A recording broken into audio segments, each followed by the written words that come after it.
اعوذ باللہ من الشیطان الرجیم، بسم اللہ الرحمن الرحیم۔ میں حکیم زاہد ابن جعفر طلحہ دواخانہ نوشہرہ کینٹ سے۔ آج جو ہمارا موضوع ہے یہ ہے گردوں کے بارے میں۔ چونکہ رمضان کا مہینہ شروع ہے، ان دنوں میں گردوں میں کبھی کچھ لوگوں کے بہت زیادہ تکالیف شروع ہو جاتے ہیں، تو اس کے لیے وہ کیا احتیاطی تدابیر کریں جس کی وجہ سے وہ روزے بھی رکھیں اور اس کے گردے میں وہ تکلیف بھی نہ ہو۔ یہ ہمیشہ یاد رکھ لیں، گردے کو جو تکالیف آتے ہیں یہ جگر میں ایک کمزوری آ جاتی ہے، یہ اس کی وجہ سے آتے ہیں۔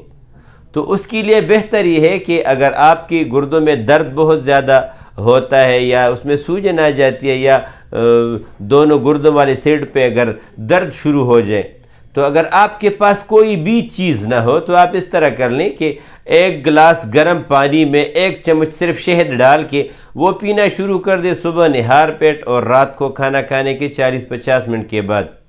انشاءاللہ تعالیٰ گردے کی جو تکلیف ہے وہ بہت زیادہ حد تک بہتر ہو جائے گی۔ دوسری بات یہ ہوتی ہے کہ کچھ لوگ ایسے بھی ہوتے ہیں جن کے کریٹینین بلڈ یوریا کا مسئلہ ہو جاتا ہے، اس کی وجہ سے HB لیول بھی بہت زیادہ کم ہونا شروع ہو جاتا ہے اور وہ وجود میں سویلنگ آ جاتی ہے۔ تو یہ یاد رکھ لیں، سویلنگ جو گردوں کی وجہ سے آتی ہے تو وہ سب سے پہلے آنکھوں سے شروع ہوتی ہے۔ آنکھوں کے جو حلقے ہوتے ہیں اس میں سویلنگ آ جاتی ہے، تو اس کے لیے پھر بہتر یہ ہے کہ آپ اس طرح کر لیں کہ 1 گلاس پانی میں آپ نے آدھا چمچ جو ہے یہ کاسنی کا تخم کاسنی ڈالنا ہے اور اسی کے ساتھ آدھا چمچ آپ نے خارخس کا ڈالنا ہے۔ یہ آپ اس کو 1 گلاس سے زیادہ پانی میں آپ اس کو ابال لیں، ابالنے کے بعد چھان لیں، چھاننے کے بعد آپ اس میں اگر شہد میں لا لیں تو یہ بہت زیادہ بہتر ہے۔ اچھا، یہ کریٹینین کے لیے بھی ہے، بلڈ یوریا کے لیے بھی ہے۔ یہ وہ خواتین و حضرات جو کہ ڈائلیسس کرتے ہیں، یعنی گردے اتنی ویک ہو جاتے ہیں، یا وہ خواتین و حضرات جن کی گردوں کا سائز جو ہے وہ کم ہو جاتا ہے، تو یہ ان کے لیے بہت زیادہ بہتر ہے۔ دوسری بات یہ کہ جن لوگوں کو بھی گردے کی تکلیف ہوتی ہے تو ان کے لیے نمک جو ہے یہ زہر ہے، بس یہ یاد رکھ لیں۔ دوسری بات یہ، کچھ لوگ ایسے بھی ہوتے ہیں جو کہ کہتے ہیں کہ یار پانی کا استعمال زیادہ کر لیں تو اس سے آپ کے گردے صاف ہوتے ہیں۔ یہ ٹوٹلی غلط بات ہے۔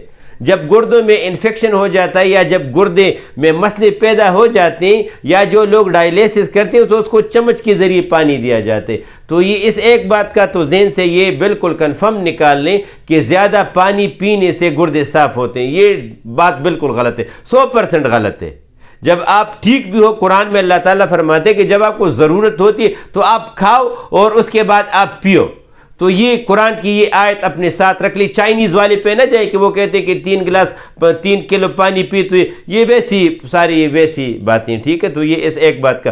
دوسری بات یہ کہ جن کی گردوں میں درد بہت زیادہ ہوتا ہے اور اس کے ساتھ ان کا بلڈ پریشر ہائی ہوتا ہے، کریٹینین اور بلڈ یوریا والوں جو افراد ہوتے ہیں ان میں یہ شکایت ہوتی ہے، تو ان کے لیے پھر بہتر یہ ہوتا ہے کہ آپ زیرہ لے لیں، گلاب کے چمچ کا 1/4 حصہ بلکہ چٹکی بھر زیرہ لے لیں، 4-5 آپ گلاب کے پتے لے لیں اور 1-2 سبز الائچی لے لیں، 1 کپ پانی میں اس کو ابال لیں اور وہ قہوہ پینا شروع کر دیں، تو اس سے بلڈ پریشر والے اور کریٹینین والے مسئلے کافی حد تک بہتر ہو جاتے ہیں۔ پھر بھی اگر کسی کا کوئی بھی سوال ہو گردوں کے بارے میں تو ہمارا واٹس ایپ نمبر ہے 0333 91 38 479، دوسرا نمبر ہے ہمارا 0311 93 55 042۔ کسی پہ بھی آپ رابطہ کر سکتے ہو، انشاءاللہ تعالی طبی لحاظ سے ہم آپ کو بہترین مشورے دیں گے۔ السلام علیکم۔